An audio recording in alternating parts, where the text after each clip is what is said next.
Il-konservazzjoni tal-arti sagra u l-arkitettura huma għodda biex jitħarsu u jingħataw ħajja mill-ġdid messaġġi spiritwali meħuda mill-Vanġelu. Dan is-suġġett ġie trattat f'konferenza ta' jumejn li laqgħet f'Malta kuraturi u rappreżentanti mit-tmexxija ta' diversi katedrali fl-Ewropa. Huma studjaw kif il-ħarsien tal-wirt reliġjuż jista' jservi ta' pont bejn it-tradizzjoni u s-soċjetà tal-lum li tippermetti li spazji sagri jkomplu jispiraw il-fidi u r-riflessjoni f'udjenzi moderni.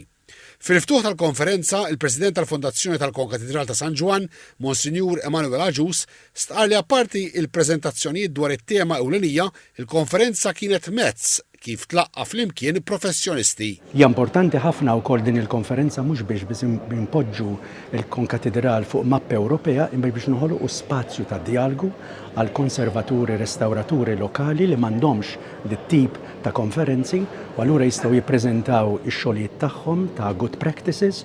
L-Arċisqof Charles Cicluna għaraf li restawraturi ta' arti sagra qegħdin jgħinu biex iwasslu l-messaġġ tal-Evanġelju. Konservaturi tagħna dawk li jirrestawraw l-opri tarti huma wkoll parti mill-missjoni tal-Knisja li waslu iż-sbuħija tal-Evanġelju.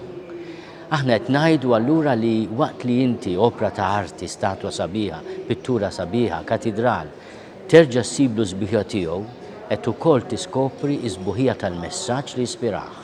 Il-Fondazzjoni tal-Konkatedral ta' San Ġwan qalet li l-konferenza provdiet pjattaforma għal diskussjoni b'saħħitha u riflessjoni dwar l-irwol tal-katedrali fis-soċjetà tal-lum, kemm bħala ċentri spiritwali kif ukoll bħala punti ta' referenza kulturali.